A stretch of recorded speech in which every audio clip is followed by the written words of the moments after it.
This is the Voice of the Land podcast with your hosts, Kevin Arnold and Nick Paulus. Happy Sunday, everybody, and happy Crunch Finals Day here. Of course, the Cleveland Crunch are playing out in Wichita, Kansas as we speak. Right now, they are in the championship game against the home squad, Wichita Wings. They are up in the second quarter, 4-2 with only a few minutes left. So if you are watching this on replay because you watched the Crunch game, welcome to the show. If you're watching us live, of course, welcome to another edition of the Voice of the Land. I'm one of your hosts, Kevin Arnold. Alongside me, as always, my brother, Nick Paulus, and our producer extraordinaire behind that proverbial glass, Peter Tellep. We are partnered with Big Play Productions here on the Big Play Network and LPV Productions, and brought to you by Vector Technical, the right person, the right job, the first time, and DP Construction LLC. Reach out to our buddy Tyler LaFrada on his email, tylerlafrada@gmail.com, or by phone 330-217-4999. That's 330-217-4999 for all those concrete construction needs. You got that last minute summer project you want to get done outside, hit them up. They will take care of you. They'll get you all those quotes through email, by phone, or even on Facebook. Find their Facebook page and hit them up with a message. They will get that all squared away for you there. Of course, we can always be found every Sunday night, live 7 p.m., also on replay on social media sites at VTL_pod on Twitter, Voice of the Land on Facebook, Big Play's Facebook page, and Big Play Live, their YouTube channel. And, of course, on our YouTube channel, gets uploaded there as well at Voice of the Land podcast there. Replay of the audio, as our buddy Anthony always tunes in strictly just for the audio. And I'm sure there's plenty of you out there that do. Google, Spotify, Apple, hit that subscribe button. And as soon as that audio drops, give us a like, give us a comment. What do you want to hear? What more do you want us to talk about? What don't you like about the show? We're always open for all of our fan feedback that we can get. Tonight, we have a loaded show. We got a lot to get to. Of course, Browns training camp just on the horizon, about a week and a half away. Kevin Love with USA, basketball withdrawing, and some Cavs news, and the NBA Finals still going on. Of course, got to get to that. We do have some movie talk, not the movie talk you probably think we're going to talk about tonight. Paulus may mention Space Jam: A New Legacy tonight. I'm sure he said enough on Twitter, and for my liking, he said enough on Twitter, but we'll get his initial thoughts on that. And I'm sure down the line, maybe next week, we'll have a more in-depth conversation. I haven't been able to see it yet. Life gets in the way. I wanted to see it opening weekend, but life gets in the way. And of course, hanging with the in-laws this weekend, had a lot of fun as well. So, you know, we'll get a chance to see it. Busy week coming up for the Arnold clan. Let me tell you, busy week. So, going to be giving thoughts and prayers out to my mom. She's going in for cataract surgery on Wednesday, taking her to that. We got engagement photos. We got this, that, everywhere. Got a lot going on. Going to SmackDown, WWE SmackDown. There you go. Oh, man, if I swear, because they split the show between Miami and Cleveland. Yeah, so what's about that? Like, why would they do that? I don't know, because they already announced like the initial cities. Like they did their first weekend worth, which started Friday in Houston. Okay. They're in Fort Worth tonight for Money in the Bank, their pay-per-view, and then some other, maybe, I don't know, Dallas or San Antonio. I don't know, somewhere down there in Texas. They're doing the Texas 3-step down there right now for Raw tomorrow night. And then they come here, and that next wave, the first city to be announced was Cleveland. Okay. And we bought our tickets as soon as they opened up, and we're like, cool. Like, you know, we're going to get an after pay-per-view show as they're trying to lead into SummerSlam, their second biggest show. Sure. Lots going to be happening. We're going to get a cool show. Nope. Miami's got some sort of music festival going on. They said that there's matches going on. And of course, their caveat to every single show that they do, card subject to change in, fine print. So I'm hoping, like, there's rumors about who's coming back and everything. Sure. If anything big happens, I just hope that the big stuff happens in Cleveland. Maybe give Miami one. And if there's like 4 other big things, like we get 3, of 3-1. Right. I'll take that ratio. Won't necessarily fully be happy, but hey, it is what it is. So that all coming this week. But Of course, Indians going on right now, and Just went final. The Indians take 2 of 3 in Oakland, and everybody was talking about this stretch of games coming out of the All-Star break. You got Oakland, you take 2 out of 3 from them. Now you go to Houston, who, of course, swept you when they came here to Cleveland. So pitching staff starting to put it together a little bit. Some issues maybe in the bullpen, maybe not.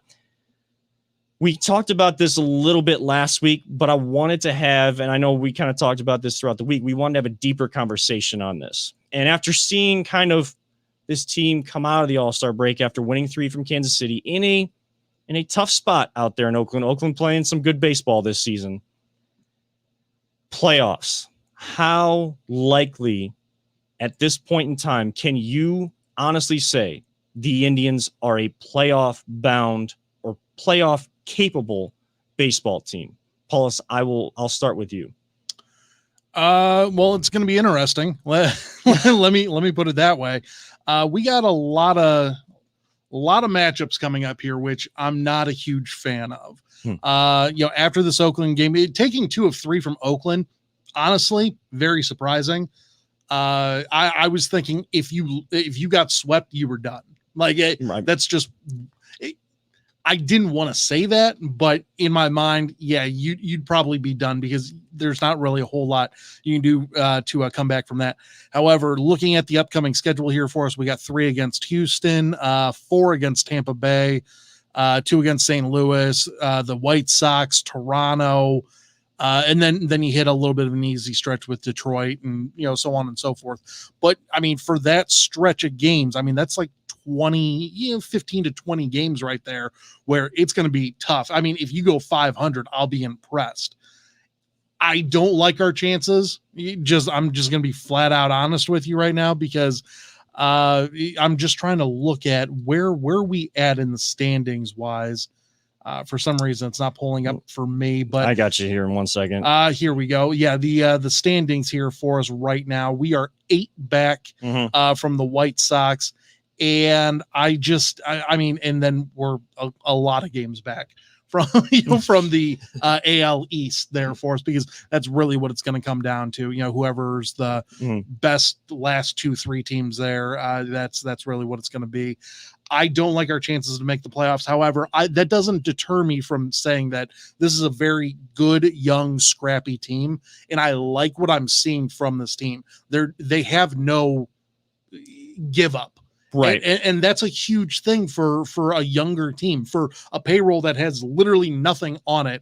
And then going into next year, you're not paying anyone other than like Jose and Shane Bieber. Like that is pretty much how that's going to look. So I like this good, young, scrappy team. I don't think that they have enough oomph in the pitching department to get there. You were saying about the bullpen, like the only guy that you can trust right now, crazy enough to say, Brian Shaw. Yeah.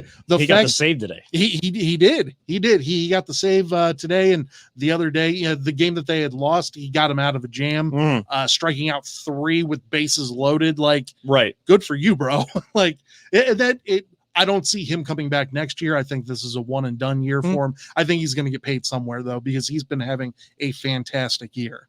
Having a fantastic year, and to be honest, the bullpen overall has had probably the best year out of any position group. A little down lately, but okay. But that's where you don't want to see the down happen maybe the entire second half of the season. You don't want to see Clase come in and now he gave up the 2-run home run. And, you talked about you didn't want to get swept by the A's. It's weird to say, but kind of disappointed they didn't get the sweep in Oakland because they had the opportunity to do so. And that would have been huge for what we've seen 9 times out of 10 this year. Clase comes in and that kind of situation is going to be handled even only up 1 run, especially him finding more of a rhythm and more of his spots. He was beating guys with more of the speed early because he had a lot of command issues, but guys were still swinging because they see that 100-mile-an-hour coming at him. Oh yeah. And your reaction time is nothing. So you got to swing or no. No, but he was now finding his spots. When you hit 100 and you're hitting your spots, I mean, talk about untouchable, Right. as close to untouchable as you're going to get. If He's not, a little bit of that Chapman in him right now. You right? know, just like throws 105 and you're like, oh man, but it's literally right down the plate. Yeah, it's too. Major league hitters are going to catch up to that because you've seen it. It's not like he's 1 in a million. It's not consistent with guys being able to throw 100, maybe 95, 96, Sure. but 100 guys are still able to prepare for it slightly. So once they see a little bit, they see it on film, and they see your placements, what you like to do, how you like to attack hitters in certain situations. It makes that reaction time just a little bit faster. Now, it's still not easy. That's why I'm sitting here. But that's why we're all sitting here. Yeah. But Peter, I don't know that we talked about it fully with you last week, but where do you stand on this team's playoff chances? We know right now they're not World Series caliber, but you get in the playoffs. Everybody always says the cliche is, yeah, you never know what's going to happen. Right? Never know. But what are their playoff chances to you? You know, I think they're going to, like I said at the beginning of the season, I think they're going to end up over 500. I think they have a shot at the wild card.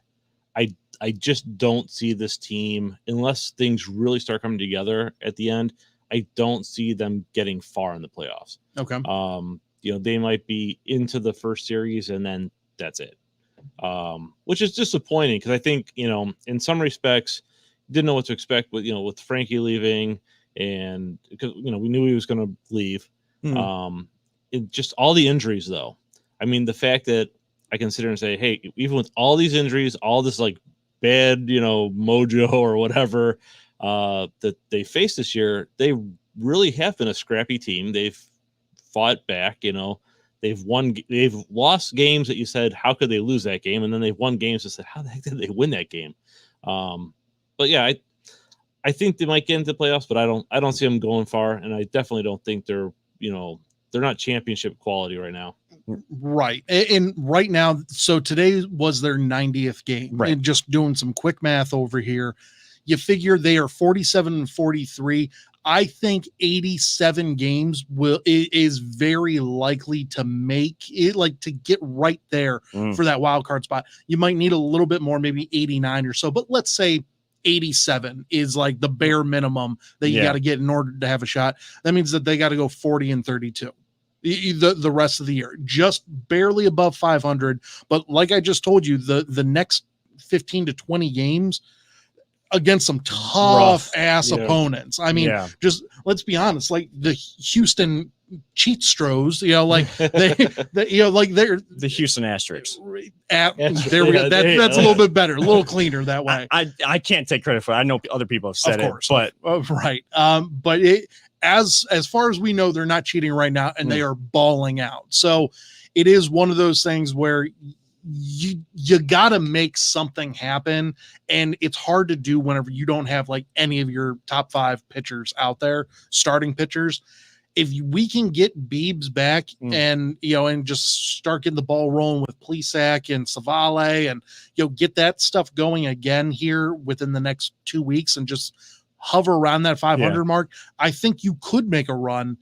I just don't think it's going to happen. Well, when you talk about you want that guy at the top of the rotation to set the pace, set the momentum for the rest of the guys. It just seems like in this culture of Indians baseball and how they develop their pitchers, it just also seems like this brotherhood where when one guy is going good, then the rest kind of fall in line, and it doesn't matter the names. It just naturally kind of happens. And that might be across baseball too.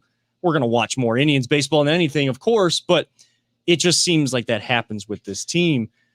And you have Eli Morgan start on Friday, and decent start for you. Then Quantrill goes 5 innings and only gives up 1 run and gives you a chance.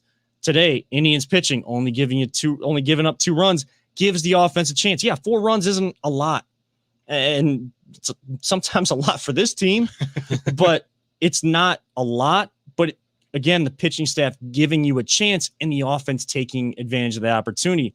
That's what this team's going to need to do. I don't know how often they're going to be able to kind of take advantage of those opportunities. Hopefully pitchers do come back and you have a little bit more talent matched up with the kind of the pace setters in that rotation. I'm kind of with Peter where they may end up over 500 and challenging for that wild card spot. But before we go to break real quick, I got to ask you guys, would you rather go under 500, not make the playoffs at all, or just squeak in, maybe win that wild card, maybe not, but a very quick exit in the playoffs that we saw in 2017 and 2018? Which situation would you rather have? I mean, give me the playoffs all the time. I don't want to give the loser mentality and say like, oh, it's okay. You know, like they were a scrappy team and they lost. No, like if there's an opportunity for me to go to the playoffs, even if it is a one and done series or that very quick one game, you know, the playing game, which you love if you win them, you hate them if you don't. You know, like that's pretty much how it goes. But give me the opportunity. Like I would much rather make the playoffs and not, you know, than, you know, just kind of go from there. And that's the same mentality that I have with all of my sports teams, Cavs included. You know, I thought that they should have been going for that 8th seed and they just stumbled and then it was just done, you know? So Peter, I agree. I'd rather see them, you know, get into the playoffs, you know, instead of falling short because, you know, I like watching baseball. I haven't watched much baseball this year still because, you know, I'm not forking out the money for that channel. So they are going to be coming out with an app, though. Bally Sports is coming out with an app here. It's going to be at the start of next year, apparently. And it's going to be like you pay $9.99 a month and you'll get Cavs, Indians, all the coverage from Bally Sports. So that is supposed to be coming out early next year, I believe. So directly through them instead of having to sign into a TV. I have listened to some of the games like on the iHeart. Oh, sure. Yeah. Because it's like, used to be, it would just always be blacked out. And now it's like, it's pretty sweet that I can listen to them. I might work for ESPN Cleveland, but I will listen to Hammy as much as possible. Like Hammy's the GOAT. Well, I don't have an AM radio in my house. So fair enough. I don't think I have a radio in my house anymore. I mean, it's good in this kind of era that information is becoming more accessible. Like, you know, and even though we're coming out of a pandemic, people like learn some lessons. So like some good little silver linings coming out of the pandemic. Oh yeah. I'm with you guys. Of course, playoffs even if you got young guys up here, getting them some experience and, you know, kind of keeping that culture going. Now you're defining what you're trying to do and maybe a couple moves there, a couple moves here, there. Sure.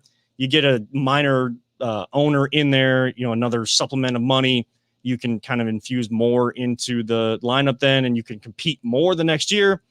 You know, I mean, the question comes up all the time. It sounded dumb coming out of my mouth, but I know other people will talk about it if that ends up happening. And it's playoffs, like winning mentality. That's the kind of culture that Cleveland needs to be. And it's not old Cleveland. It's new Cleveland. It's the direction we're going moving forward. What direction are the Cavs going? Is Kevin Love going? We will get to that on the other side of this break. And on the other side, we'll also have a Cleveland Crunch score update for you. You are watching The Voice of the Land or listening to The Voice of the Land here on the Big Play Network in association with LPV Productions. Whether you're looking to hire new talent or start a new career, Vector Technical has you covered. Vector Technical is a 28-year-old staffing firm that has helped thousands of job seekers advance in their career with reputable partners throughout Northeastern Ohio. Vector Technical is more than just a temp agency. With an above-average hire-in rate of 1 in 4 candidates, Vector works hard to connect the right person with the right opportunity the first time. Vector Technical hires for skilled manufacturing and light industrial work and is sure to have a career that you've been looking for. To learn more, visit our website at www.vectortechnicalinc.com.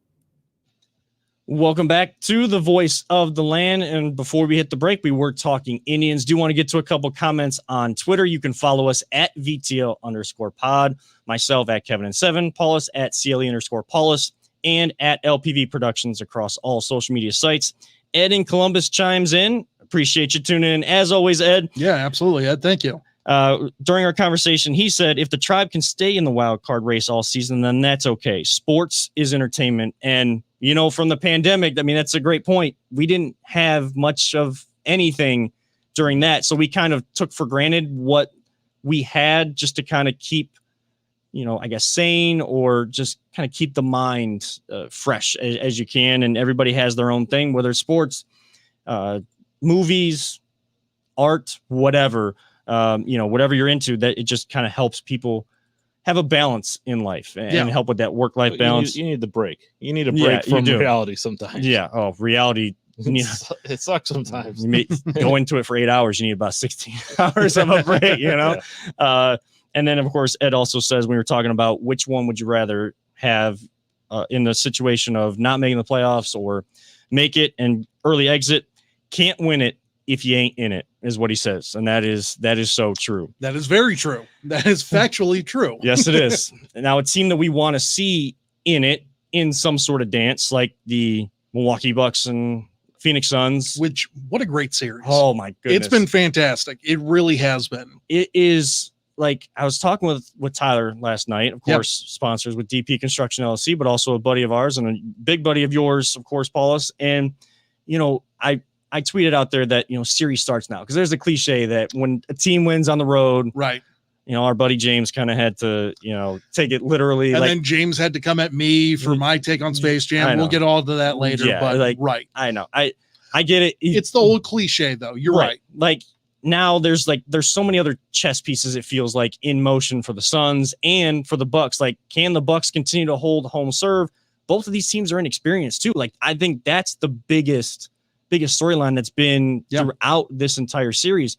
Neither team has been here before, so I think that kind of helped temper nerves, because it's just two teams playing basketball, and that's why it is such a great series. Tyler was like, you know, we don't have any sort of super team in this or anything, and it's just nice to watch basketball kind of being played and the chess pieces being moved. Like, that is the focus. It's not focused on, oh, well, these three guys they were put together to win championships. Right. Oh, they're between the three of them, it's 90 points every night. It's like, come on. No, like, I want team basketball right now.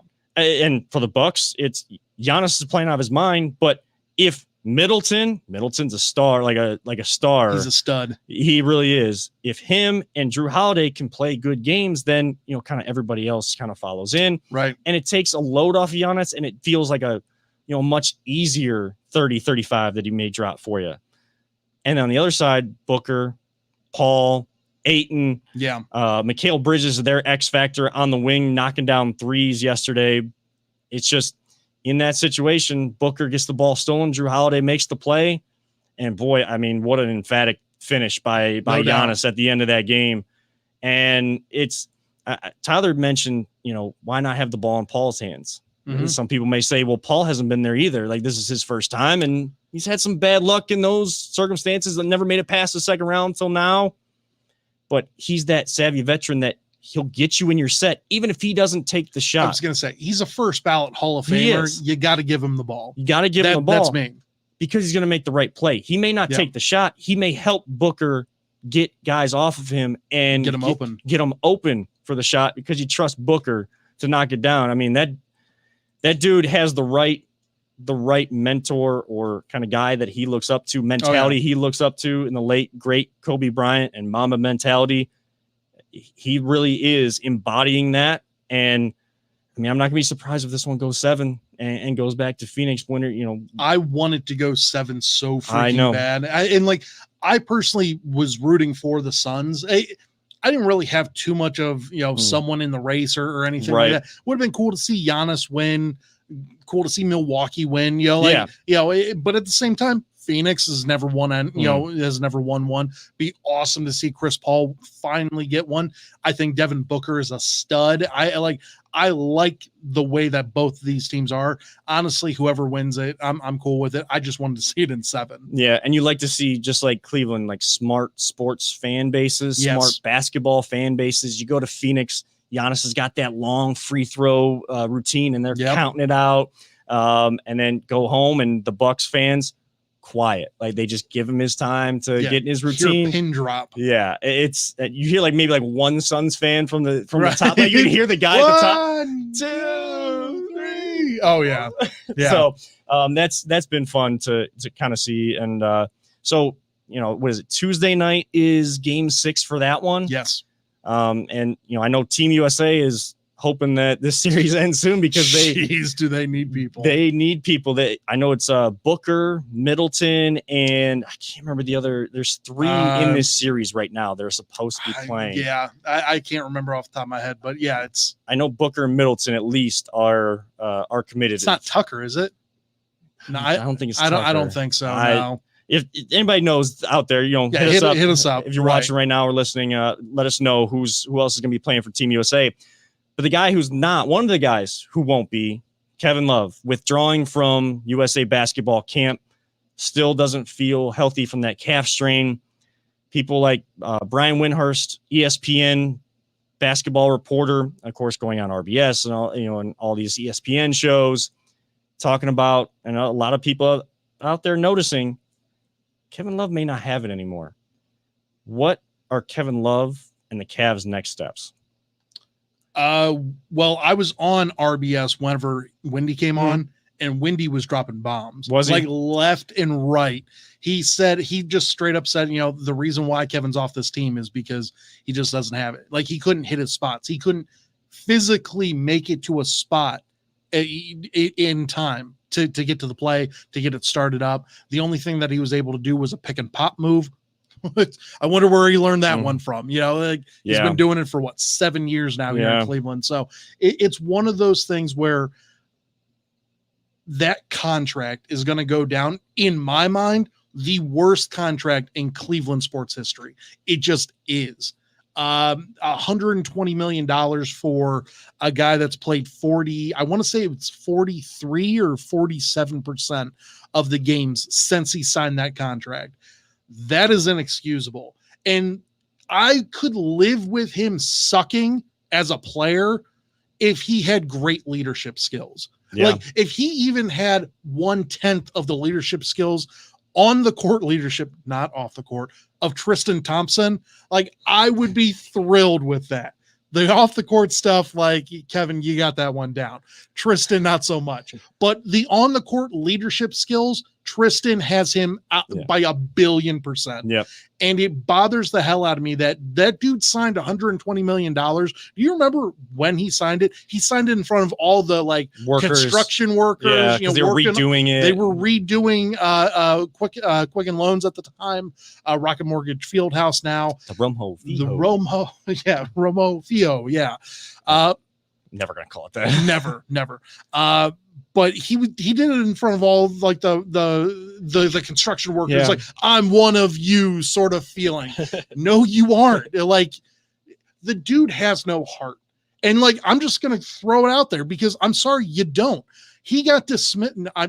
He didn't get dismissed. He left Team USA on his own. Wendy thought it was the respectful thing to do, albeit he blatantly knew that he couldn't compete, against the world's greatest teams out there, for the Olympics there for us. The first thing that he did, he went on to his Instagram and he didn't talk about like, hey, I really appreciate the opportunity, just my calf, nothing like that. He talked about wine. He made like a fleet or, one of those 24-hour Instagram videos. Stories. The stories. Okay. Thank you. He made a story about like wine tasting. You kidding me? Like you have no heart. And he's proved it. Once again, he hasn't played more than 50% of the games since he signed that mega deal. He is such a detriment to this Cavs franchise that I can't put words to describe how I feel towards it without us getting kicked off, the air, here for us. I could, I'm not going to. It bothers the hell out of me. I mean, the guy averaged, and he played in 25 games last year. He averaged 12 points a game. The one highlight that he had this year was throwing a hissy fit, throwing the ball off the sidelines and, not sitting with his teammates, for the next couple of games and then coming out like, I effing love Cleveland. I am Cleveland. No, you're not. Like Cleveland has heart. You don't. Go away, retire. Like, I'm not one to say, hey, you need to retire. Bro, dude, you got nothing left. Just leave us be. Leave us be. Give that money back. Give it to charity, for Christ's sake. Give it to charity because this is bad. Mhm. Like the dude straight up stole $120 million. And he has his other business ventures already set up too. I want to see this team without Kevin Love because so do I. You go back to the game against Toronto when, he has that, just kind of bat it back into play. No one wants to go Hissy pick it up. fit. Yep. Hissy fit up there in Toronto. Toronto knocks down that 3 and, kind of felt like a lot of bricks kind of coming down of anything that the Cavs had built to that point in this rebuild. A lot of that came crashing down and there was no consequence. KPJ, Kevin Porter Jr., who we both agreed, he made the right decision at that time to get rid of him, even though he went and balled out for Houston. Agreed. Setting a precedence, setting a culture so these young guys that you're trying to build around understand what the precedence is, what level you are trying to reach, and who you have to be as a player and a person to represent this organization moving forward. That took all of that down. Any sort of culture. You can't build it if guys like that are allowed to do that, because then they're like, well, Kevin Love's at a higher standing. I feel like I'm, pretty close to that standing. I could probably get away with some things, and it all comes crashing down. You talk about leadership. A guy that had leadership skills wouldn't suck every single game. He may not be able to get you consistently, but he's going to be the first one back in the gym to work on what went wrong to not have that sort of performance again. Colin Sexton is that guy. People are talking about trading Colin Sexton. That's more so because he's the best asset we have. Agreed. If we're going to expedite the rebuild back to competing in the Eastern Conference. But I don't want to get rid of a guy that is going to show that leadership. And if anything he's saying, he's going to do himself. If he's saying, hey, had a rough game, pick your head up, just get back in the gym, be the first guy in, last one out. We're throwing around a lot of cliches, but if I guess you got to say it, like guys that believe in the cliches, more often than not, they're kind of successful. And in this regard, Colin Sexton really is that first guy in, last one out. He has a bad game. He's back on the court. He's not going to talk to the media, or maybe he takes care of his media responsibility. Mm-hmm. And then the cameras at the end of Bally Sports Great Lakes' post-game show, he's the one on the court.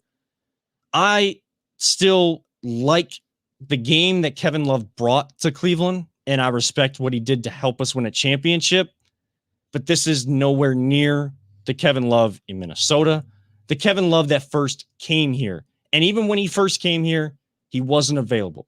Best ability, availability. Yeah. Not available. And for him, this organization, and everyone else in the city of Cleveland, time to move past Kevin Love. So I said on the ESPN Cleveland Saturday show that for me, like if it came down to a detrimental injury that he had, like the Kelly Olynyk play, like, dude, your arm popped out of your socket. Like, I understand you can't come back from that, even though we were going through the finals run, everything like that. Dude needed surgery in order to get that corrected. Everything, like, I understand that. This calf strain has been going on for 15 months. Yeah. Like, this is if you needed surgery, that should have been done 15 months ago. Like, I've never heard of a calf strain lasting that long and prolonging an athlete's career to get back out onto the court or field of play.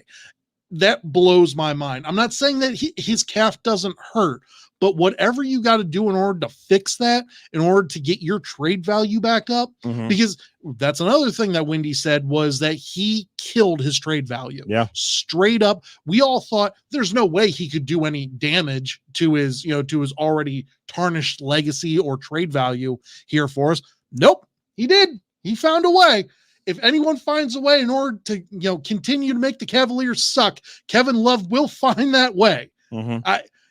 It bothers me that he's still on this team, because I know that if we get Jalen Green or Jalen Suggs or Evan Mobley or one of those three guys, because once again, Cade Cunningham, one pick, right? That's fine. I've already come to grips with that. Yeah. If you can get me one of those guys and bring them in to a non-toxic culture, a non-Kevin Love toxic culture, I honestly do believe that JB Bickerstaff could be in those players' ears and get you'll never get a Chris Paul here in Cleveland, veteran like that. But if you can find veteran leadership out on the open market, even someone that hasn't played in a while, but that can bring him in and just be that voice of reason for the kids on the team and get their head straight. This is a playoff team. You have talent. Like, I know a lot of people don't think that because they only won 22 games this year, but a lot of crap happened on that team that people don't really know about. Yeah. And that's the one thing where you just got to you had to bite the bullet this year, but you got the third pick. You can start living a new post-LeBron career this year and make it to the playoffs, or at least in that playing game, if you get Kevin Love off this team right now. Yeah, and beat reporters are going to be bringing out those stories after the season, the off season. The moment Kevin's gone, you will hear everything. Everything will come out, and almost feel like Brown seasons where everything would come out after the fact and make what we were feeling, the weight of the world falling on us, even worse, even heavier. Cavs need to learn from the Brown situation in terms of don't allow guys to take advantage of you. Build a culture where everyone actually works together and builds a competitive championship caliber organization all together. You talked about getting a veteran in here. Get a guy that's a voice of reason, a voice of composure, so that when young guys may think too much, they can bring them back in and keep the train rolling. But just like Kevin Love, time to move past this topic and move to our second break of the evening. Before we hit our break, we head to the update desk for the Cleveland Crunch with under 11 minutes to go.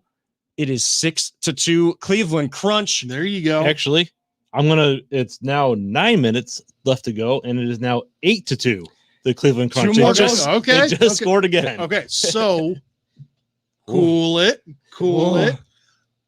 The final score will happen by the end of the show, and then we can have a release for you. Yeah, well, it might because we got most likely should. It'll be close. It'll be close. They'll probably be in the fourth quarter by the time by the time we finish. And knowing how we finish the show, we may or may not. We may or may not. But point. We will move things along though a little bit quicker as we get to our second break. You want some Voice of Land gear? Well, we have the place where you can get it in this break. On the other side, Browns training camp storylines. What are you looking for? Just under 2 weeks to go.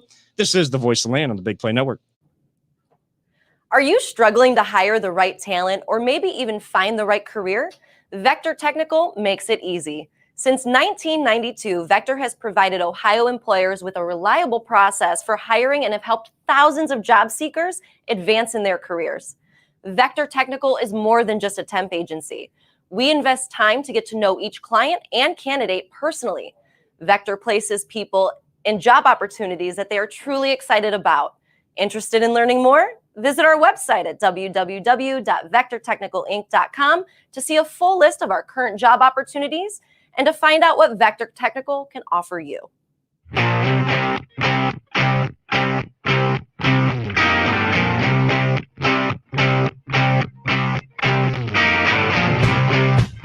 Get your gear at voiceoftheland.com/shop. Welcome back inside the Voice of the Land here on the Big Play Network. Kevin Arnold alongside my brother Nick Paulus and our producer with the Crunch updates for us, Peter Tellep, and of course, Cleveland Crunch.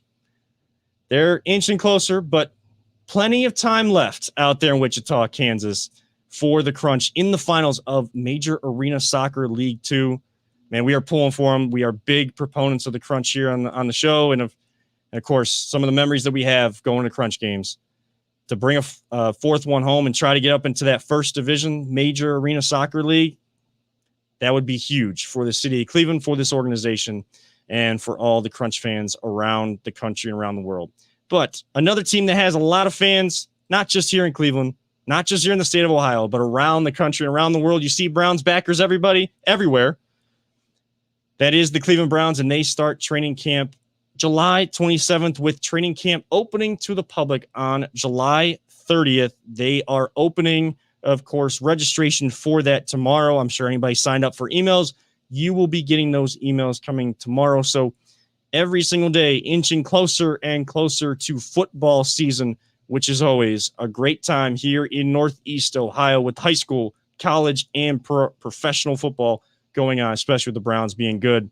And with training camp just a week and a half away, got to ask you guys, Paulus, I'll start with you. What are you looking forward to most? What are you going to be watching for? Maybe position battles, etc., or even sort of offensive playbook elements, etc. What are you going to be looking for when training camp opens? So for me, the offense gets way too much pub. A lot of fans love the offense. I love the offense. Fair. Don't get me wrong. Okay. Fair. But I am at heart a big old fat defensive lineman. Okay. So like I gotta watch the D line go. And this D line is loaded. And I know we're gonna have probably 3 new starters out there. It is going to be an awesome battle to see these guys go up against each other. I can't wait to see like Tommy Togiai. I can't wait to see Marvin Wilson, Andrew Billings, Jordan Elliott, my sleeper pick. And we'll get into all of that, a couple weeks down the road, but I think he's going to win that job. And I think that kid is going to ball out of his mind. They really like him there as well, but not just the defensive tackles, Jadavion, Tack McKinley. Like, I think he's going to have a really good year, being that sub package guy. Therefore, that guy is just going to be blitzing the quarterback the entire time. That is why, Andrew Berry brought him in specifically to run and hit the quarterback. And I can't wait to see that happen. So I am most excited for that defensive line to see how they sort of, gel and mesh and everything like that. I am a little worried about the defense coming together as a whole to start off the year, but by the middle portion to the end of next year, I think that this team is going to be on fire. As long stay away from the injury bug, and I think that you could definitely be on fire. So defensive line for me. How about you? It's the linebacking core. Oh, because I know that they want to go 4-2-5, but how are you going to implement what looks like a competitive room still? I mean, Mac Wilson is all over every single article about guys that the Browns could cut, guys that could stand out in camp. Right. JOK, Jeremiah Owusu-Koramoah. Everybody loved when he came in, kind of that hybrid guy. Some will question, where do you put him? Where don't you? He played at linebacker. He played safety. He's a guy with speed that can cover. Yep. I want to see him try to cover some of these offensive weapons that the fans are all about. And yeah, we're all about them too. But you're right. No doubt. You're right. We know what the offense is, and that's a good thing because they're coming back and they get a chance to build on that. The question mark is the defense and how they are going to come together. And you mentioned it a couple weeks back. It may take a couple weeks for them to really gel. If the Browns win games, it may be shootouts because you got the offense to go up against other good offenses like the Kansas City Chiefs. Browns still lose openers. We're still kind of, I think we're kind of still on the, Browns lose openers until you prove us otherwise type thing. Like, yes, rooting for us to be proven wrong train, at least. I think we're all on that train going forward. But yeah, the linebackers like JOK, can you cover these tight ends? Can you cover, some Lamar of the Jackson? Lamar Jackson. Right. Can you run down some of these wide receivers? And you're going to be facing a lot of talent in this division, but you're going to have a lot of talent you're going up against yourselves until you get a chance to play a preseason game. And then Anthony Walker, a guy that I'm looking forward to seeing, especially if we get a chance to go out to the training camp more for what he does on the field, but also off. For some reason, that Darius Leonard video has just stuck with me. And I can't fully explain why, but I think it's what we were just talking about with Kevin Love. Leadership. Being willing to do what you're trying to get your teammates to do and get everybody else to do. It's that sort of, you can hold me accountable because I'm going to do exactly what I'm asking you to do. I wouldn't ask you to do anything more than what I'm willing to do for the team, right, to achieve the goals that we have together. That's kind of the underlying storyline I'm going to find. Who are going to be the leaders and truly keep everything in house? And while they may hear what's going on in the outside world, how they're being touted for Super Bowl odds, or people that just can't want to troll all Browns fans and want to, always say something negative about the Browns. All of that stuff truly doesn't matter. What matters is, as Kevin Stefanski says, Coach Kev says, put the work in, the results will come. Yep. Just to point out before we go over to Peter to get his opinion on training camp, can the Cavs bring in Darius Leonard? Because I think that would be the perfect addition to this team. Get rid of Kevin Love, bring in Darius Leonard. Peter, let's go. Well, I'll give you another score update. It's 8-3 now for the Browns. So yeah, there we go. 6-12 left. Anyways, maybe keep the positive ones coming. As far as the Browns are concerned, I think I'm not worried about our offense. I'm curious to see how the defense is going to gel. Yeah. That'll be interesting because that was a missing piece last year. I agree with Kevin, the linebacking core, because if we had a linebacking core, we definitely should have beaten Baltimore the second game. Yes. Because that was the problem. Because there's no one there to stop anybody. There's no one in the middle of the field. Right. You got a linebacker get 0 tackles in that game. Right. Mac, we're looking at you, brother. I'm sorry. But I mean, I think that's what's going to be interesting to see how that comes out. And the nice thing is, because we have such a great offense and we have so many weapons on the offense, in training camp, in these practices, they're going to challenge this defense. They're going up against like top-notch talent. They have no excuse, when it comes to Sunday. So Baker actually talked about that earlier in the offseason. He hopes that this Browns defense is the best defense he has to go up against this year. And it very well could. They have top 5 potential. They really do. The fact that you stole 40% of the Rams' number 1 rated pass defense last year in Troy Hill and John Johnson, the fact that you guys got them from them, and then, once again, all the additions. I know Jadeveon Clowney hasn't had the career up to this point that everyone assumed he would have. Yeah. But the guy's still a 2 or 3 time Pro Bowler. The guy has talent. Takk McKinley ended up with, I want to say it was like 12 or 15 sacks his rookie year. The guy has talent. It's proven. It's just, can you get that from these guys? And I truly do believe that you are going to see the best defense that we probably have seen for the last 30 years on this roster here for us. The potential's there. It just matters about getting past that first game and just sort of gelling after that. And what did the coaches do well last year to have this offense take a big step forward? Figuring out what the guys did well. What is their best? And how does that best fit with the other guy's best and this guy's best and that guy's best? And as a team, what does their best look like for the Browns to be at their best? Not for the Browns to be the Browns, not Browns is the Browns. Browns is the Browns. The Browns to be the best that they can be in each circumstance. That's the same thing that these defensive coaches are going through. Now that they have even more talent to work with, any excuses off the books. You have depth, you have talent. Injuries are always, again, injuries happen. Injuries happen, and it's something you have to adapt to. I think this team is well adept at adapting, and you saw that in a pandemic where they're doing everything through Zoom. You didn't have Kevin Stefanski against Pittsburgh for the playoff game, and you won 48-37. And that there's that random person out there, a couple of people that want to say, well, Kevin Stefanski hasn't won a playoff game yet. I think I almost did a physical movement where I was like, that'll get me in trouble. Yeah, I'm not saying it's me. No. Of course not. I'll feel the brunt of it. Don't worry. But it's just this team can adapt to it because they had to adapt to not even having their head coach there. But how heavily involved he was in the game plan for that drubbing of those disgusting Pittsburgh Steelers that we hate Pittsburgh, as I like to say on this show. That we do. As I like to emphasize on this show. It's just find out what these guys do best, and you may already have a read on that a little bit. Start to find that out early in training camp.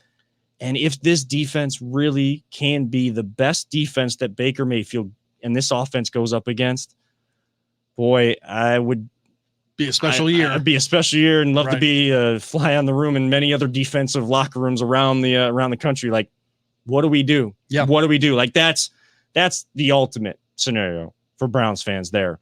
There's a lot more that we can get into with the Browns, but training camp's still a week and a half away. So, maybe storylines. Tickets do become available Like we tomorrow, said, Monday. Like I said. So, and I know, like, I'm signed up for all their updates and stuff, but go on Cleveland Browns shirts, clevelandbrowns.com. Registration, 2,000 fans allowed in Berea. And every single spot is going to be filled up every single day that fans can be out there. No doubt. Especially Get after there early. Get there early. Get to games early. Get to training camp early. That's going to be the coolest thing about It this. is. Now, first off, last year, going into last year, there was still skepticism, Mhm. a lot of hope, a lot of everything, but it is going to be awesome to see the crowds at that stadium. And I know you've never tailgated, correct? I have never tailgated. Not like actually, at the no. Muni lot. No, Okay. no. The go-to Not thing a at the drinker, Muni lot, know. and that's fine. That's fine. But the go-to thing at the Muni lot and the pit is that you basically wait until like 15 minutes until game time, and then you start walking 30 to 15 Mhm. minutes before. I'm telling you guys, get there earlier than that this year, Yeah. especially for those games, because you want that stadium rocking the moment they do coin flip. The moment that they do a coin flip and they get to choose which side of the stadium, obviously the opponents aren't going to want the dog pound, but you guys got to be there rocking it. You gotta. I think that, because I don't want to take away from anybody, they're tailgating, because it's a big thing here in Cleveland, and Right. didn't really get to do it last year. Right. But I think that there needs to be kind of a push, and maybe we'll be at the forefront of it, of get in the stadium early. You saw what 2,000 fans or whatever was in the stadium last year. 16,000 or was like 6,000. Yeah. Something like that started, and then it kept increasing. But you saw how loud and heard how loud that can be. You get all 67 to 69,000. 67,000. Oh my God. You get all of them in there before kickoff Goosebumps. and coin toss even happens. The world will feel the impact that Cleveland and Northeast Ohio have on the game of football, and how much it truly goes through our blood, and we are ingrained in that culture from a very early age. The world will feel that. So get everywhere early, and let's make the world feel Cleveland, because it's always Cleveland against the world here in Northeast Ohio. We do have one final break to get to. On the other side, we will have one final update on the Cleveland Crunch championship game going on in Wichita, Kansas against the Wichita Wings, and some special movie talk tonight. Again, not the movie talk you think, but we'll get into it. Some superhero talk on the other side of this break. You are watching and listening to The Voice of Land on the Big Play Network. Are you looking for a career in manufacturing? Vector Technical has you covered. Vector Technical is a 28-year-old staffing firm that is partnered with some of the biggest and the best companies throughout Northeastern Ohio. The recruiters at Vector Technical will coach you through the entire job process and will help you land an opportunity that you are truly excited about. Vector does not add any additional fees and offers benefits as well as free online skills training through Penn Foster. To learn more, visit www.vectortechnicalinc.com and make sure to check out our job board to see a full list of our current opportunities and apply. Welcome back to the final segment here on The Voice of the Land. Kevin Arnold, Nick Paulus, and Peter Tulip. We've talked a lot of sports here, and we always kind of try to end with a fun topic. We're more than just sports. We are huge movie buffs, food buffs, all of that kind of thing, and try to at least let some of that show through. And one element of movies that we always talk about, superhero movies. Yes. I know a lot of people at this point of the show are probably thinking it's going to be the Space Jam conversation. Paulus, I mean, I know you ended up doing the double feature. I did yesterday. I did. So I did just real quick. No spoilers, nothing like that. Obviously, for the everybody's new doing one. spoilers like the first day. I'm sure. Yeah. I'm off Twitter right now. I only post our clips and like good tweet call. something and then I get off. Good call. So I did go back and rewatch 96 Space Jam and then New Legacy, this one. 96 Space Jam, just a couple of cliff notes. Dane DeVito, awesome. Like I forgot how good he is in that. I was right. Looney Tunes are lame. The soundtrack, epic. best part of the movie is that music, the soundtrack. I know not a great guy, R. Kelly, but I Believe I Can Fly, starting up that whole movie. Oh, still good. That soundtrack will have an impact on Jana and I's entrance to our reception. Is that so? Yes. Ooh, little tease. Little tease. What a pro. It'll have an impact on our entrance. It's great. Jordan, awful actor, but I remember that. It pains me to say this as a Clevelander, but Bill Murray is legit. So obviously love Bill Murray. Yeah. Wayne Knight as Stan. The go-to guy. God, he sucks. And Newman. The longest last 10 seconds of a game. It was him stretching out from. It literally took like a minute and a half for 10 seconds to roll. And if that's a spoiler to people, right. I mean, it's been 25 years. So here's a question for you, Nick. Yeah. Jordan. Yes. Better actor or baseball player? Ooh, that's what a poll question. Probably a better actor. And that's not saying a lot about baseball. That might be our poll question for this week. It might. So I'm not going to go into the whole Space Jam legacy stuff, but I will just say that it was a heap of, like, Warner Brothers just threw up all over that movie. Now, I say throw up because they literally showed every single Warner Brothers character from every single movie, platform, everything. Any Warner Brothers character you could think of, it was in it.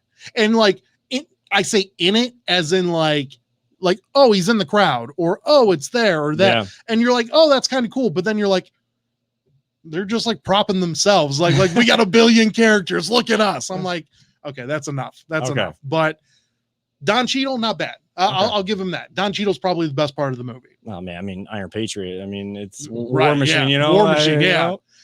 But yeah, no. So I'll give him that. Unfortunately, and I didn't think that this was possible, but Jordan is a better actor than LeBron. Really? Yeah, unfortunately. And I loved LeBron in Trainwreck. Yeah. I thought he was awesome in that movie. I thought he was hilarious. This was such just a Debbie Downer sort of thing. It bothered me. So, and James Cardarelli, formerly of OMS as well, one of our buddies, him and I were going back and forth. He's like, oh, why are you ripping on a kid's movie? I'm like, yeah, but it's a movie, James. I'm sorry. If it sucks, it sucks. Every movie is gonna get the critics on it. And some guy ripped on me. He's like, I can't believe that people out here are ripping on kids' movies. So I was like, am I not allowed to rip on Tricks because they're for kids? So I can't make fun of the cereal? That's ridiculous. Come on. I mean, I'd probably eat more of those kinds of and take in those kind of movies more than the kids do anyway. I just couldn't deal with it. So hey, if you want to watch it, absolutely. I would never tell someone not to watch something. Yeah, because you might love it, and I don't. Yeah. And that's fine. But I do. I think that you might like it a lot because you love LeBron. I like LeBron. I like LeBron, but I love LeBron. I don't want the LeBron versus Michael because we kind of put that debate to bed on our show a little while ago, talking about how let's just appreciate greatness when it's in front of you. Ed and Columbus, MJ and LeBron get labeled as bad actors for acting like themselves. The movie's bad but entertaining. And Ed, that's fair. That's a fair point. I just think it was 2 hours. It was literally 120 minutes of LeBron being a dad. Yeah. And I didn't want that. He was giving parenting life lessons. And if I wanted to spend 120 minutes getting life lessons, I would have went to a Catholic church, to a Catholic mass. I would have done that. It was just way too the best. And you know what? I once again rewatched the original Space Jam, found it way more entertaining than what I thought it was going to be. So I'll give you that. And plus, once again, it was short and to the point. It was 127 minutes, honestly, about 120, and just short to the point, in, out, had a couple of laughs. You chuckled. I went into New Legacy with the lowest of expectations. I chuckled maybe twice. And it wasn't at LeBron's expense or anything like that.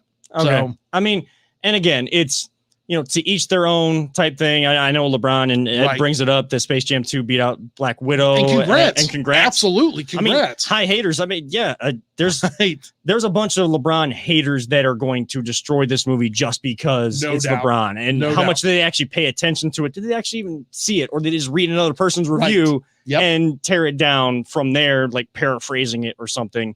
Again, you have that with like DC fans with Marvel and Marvel versus DC. Like, I hate all of the online reviews. Some of them are hilarious. They are, but you gotta watch it. And if you're going to give an accurate, description of the movie itself, I didn't like it. You might love it. Yeah. So not everybody's into Fast and Furious anymore because it's gotten so outlandish and everything. Yes. But there's still a fan base for it. I still go to watch those movies, but I don't care. I understand. Is 9 out? 9 is out. Yeah. 9 is out. Okay. Yeah. I thought it was good, but there's, it's again. So you did see it. I did see it. Yeah. Okay. I did see F9. I thought it was good. Okay. I thought it was good. Some outlandish stuff. Kids, turn off the video right now for 5 seconds.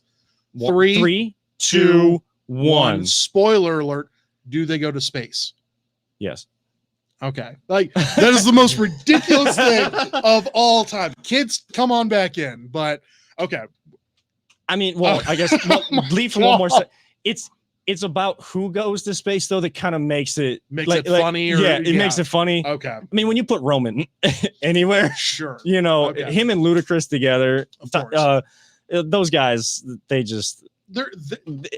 hilarious. It's fun, and it's like that's what you're into. Other people are into more the Golden Globe, Oscar nominated type movies, and kind of really getting in depth and reading between the lines type themes and everything.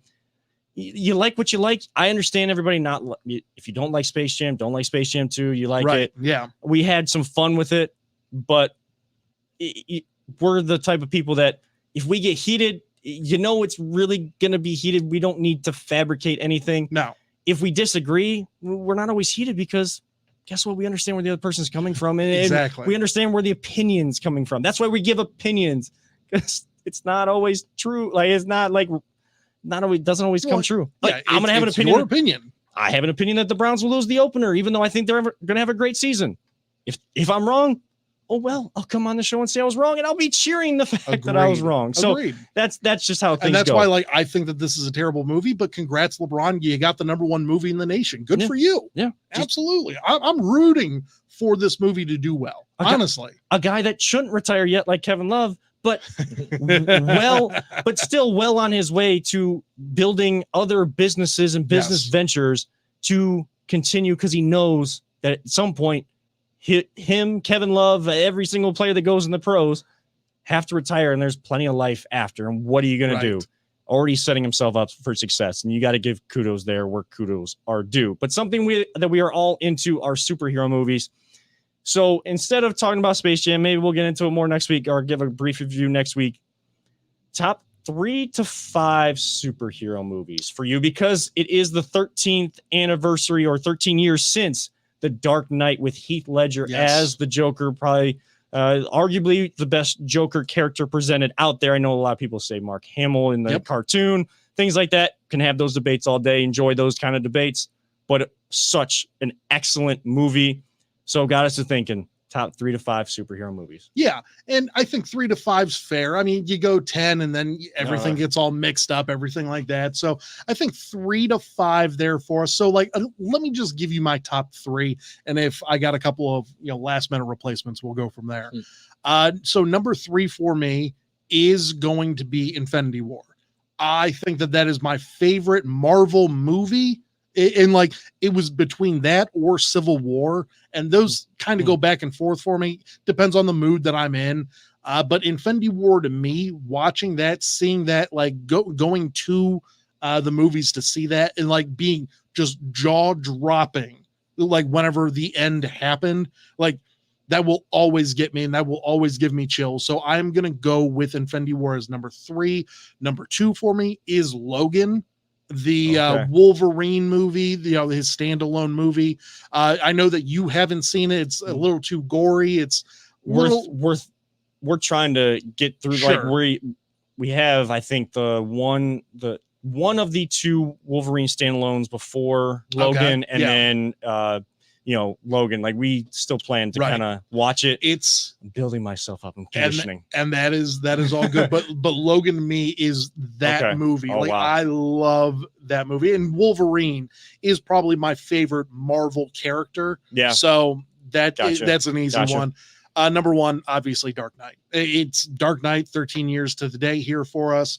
The Joker, to me, that performance alone goes down as the greatest villain performance of all time. Now you have, you pick anyone from Star Mhm. Wars, obviously Darth Vader, the Yeah. Emperor. I mean, you got a lot of great options, out there. Thanos, even, as one of the newer ones there for us. But the realism that Heath Ledger brought to that character, and like in such a time where like this was right around the start of the MCU with Iron Man, and so like it didn't get too outlandish or anything like that. It was still a very real time for comic book movies. Yeah. And to me, just seeing the Joker literally wanting to watch the world burn it still gets me every day. I've probably seen that movie at least 200 times, like a minimum 200 times. Yeah. I would fall asleep at night with it.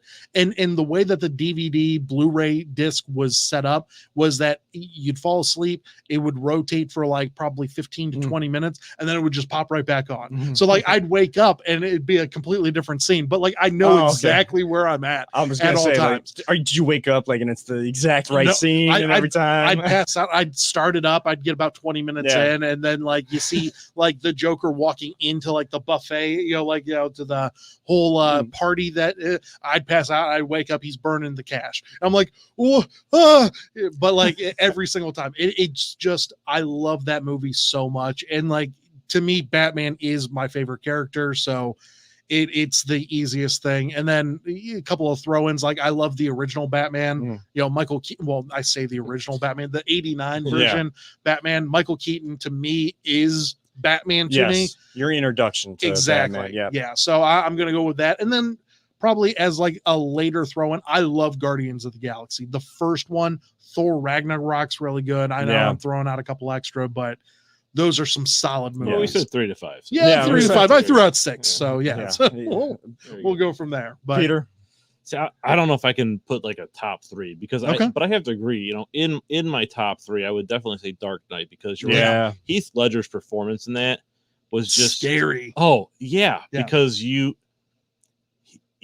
was the Joker. Right. I mean, and it was brilliant. Yep.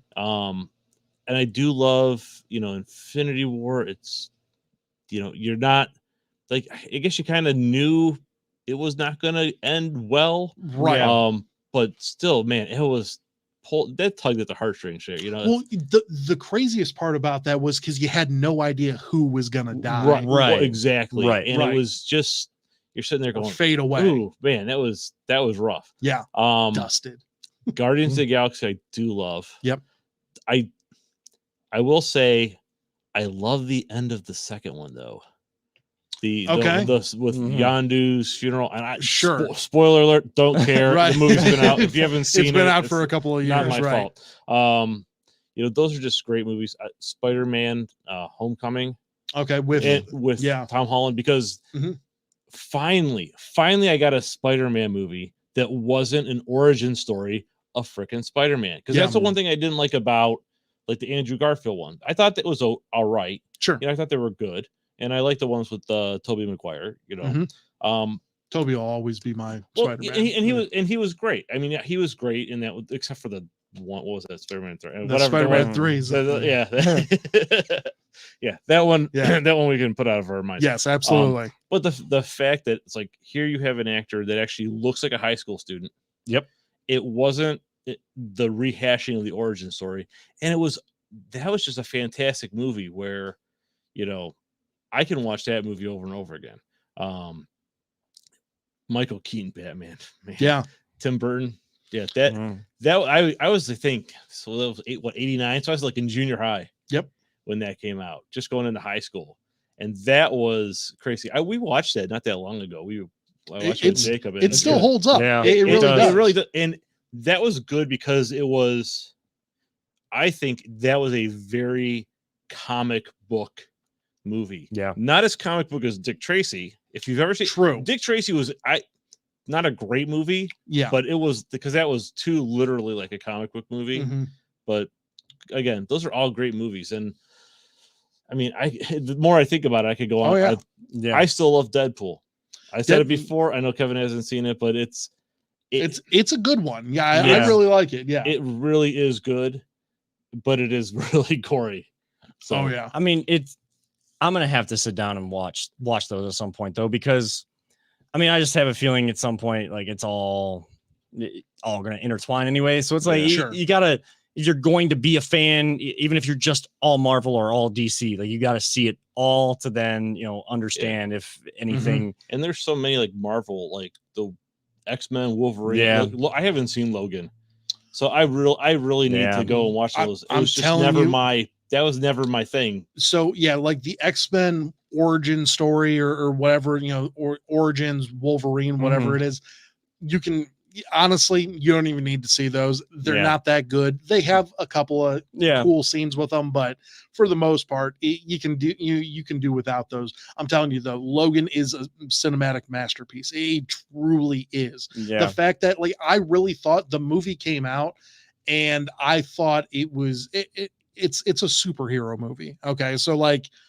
it shouldn't be too crazy. Like it's not going to be winning Oscars or anything like that. But like the performance that Hugh Jackman had, I thought totally deserved an Oscar performance for best character or best actor. Because he was that good with it. I thought the same thing with Iron Man with Robert Downey Jr. Should have been at least Oscar nominated for Endgame. Yeah. Like it's a shame that stuff like that just goes by the wayside because everyone looks at it as it's a blockbuster film. It's that can't be in our Right. Like indie film type Right. culture. Right. If there's good acting going on, recognize good acting. Doesn't matter who it is, And- what background they come from. And like legacy nominations, Robert Downey Jr. was doing that for like 12 years, Yeah. playing that character perfectly for 12 years. and character Jackman did arc. it for 20 years. Yeah. 20. Come on, throw him a bone. Character arcs, Right. Like two of the best to like still get the fans to like want more and make Yeah. you kind of connect with the character. Quickly for mine, because you guys have mentioned a lot of them. If I were to put them in order, I would say 3 would be the initial Guardians of the Galaxy. Yes. For me, for some reason, that opening scene, like I can just, it got me hooked. And I went to a drive-in to watch that movie. It was a double feature. It was the Teenage Mutant Ninja Turtles Okay. and Guardians of the Galaxy. I think Ninja Turtles was first. Like that's kind of what my Sure. cousin and I were going to see, and like my uncle and aunts and stuff on my dad's side, we were going to see that. But then Guardians of the Galaxy was there too, and they know the comic book stuff. My uncles and aunts, and I hadn't dove too much into Guardians of the Galaxy. I was hooked like that night. Yep. I was hooked that night from the opening scene. I was just like, keep coming. Yeah. Dark Knight #2. Can watch that. Like you said, 200 times. Need Sure. to watch it again. It's been coming up a lot in conversation recently. #1, I guess I'm going to put these together. I'm going to cheat a little bit. Okay. Infinity War and Endgame. Sure. And It's essentially one film. yeah, I mean, essentially pretty one much. film. Yes. Of course, like Peter said, kind of the ending to Infinity War, always like a positive ending, just like Jay, like our buddy Jay, Right. I like it a little bit more positive than Yeah. like to see the good guys win, but I understood and like you felt that impact and like made me actually like react to the ending. And the Russo brothers do such a great job. Cleveland. I mean, like it's just cinematic masterpieces are being put into the superhero world right now, and like you said, got to be recognized for something at some point. These guys and girls are putting in many years, many hours into all this to give the fans what they want and more, and then leave them with a tease. That takes a lot, and a lot of good actors and actresses doing that. But Infinity War and Endgame, of course, my scene will always be. It'll make me tear up, but a very proud fan of being a big Iron Man fan. Raises that fist. And, I saw the TikTok trend going on of like what music should be over a scene that's not. And like someone like overplayed the Iron Man from Ozzy Osbourne, Black Sabbath, whatever, like perfectly over that. Like it led right in. That's cool. Got me. It definitely got me. But you know, it's why it's also why we say we love everybody 3000. So why not? You know, it's got to be Endgame's got to be up there at the top of my list, at least for one of us for this show. But for this show, I think got a lot in tonight. Yeah, we go past our time sometimes, but that's just the running. It's worth it. A lot of good conversation. I mean, I could talk about all this stuff all night long. Oh, for sure. Except for Kevin Love. done with that. Yeah, I think we're good. I think we're good there. But for Nick Paulus and our producer extraordinaire, Peter Tulip, do you have one more crunch update before we get off air? There are 11-16 left in the fourth quarter. The Crunch are up 10-5. Love to see it. Let's bring another one home. The quest for 4. We are rooting for you, Cleveland Crunch, and we will celebrate, if that is the case, next week with a team and an organization that has done a lot for us, trying to do a lot for them as well. But for the guys here at the VTIA at Voice of Land, I'm Kevin Arnold, reminding all of you sports fans, don't let anyone ever tell you it's just a game. And you know, we love you all. 3000. We out. We'll see you next week.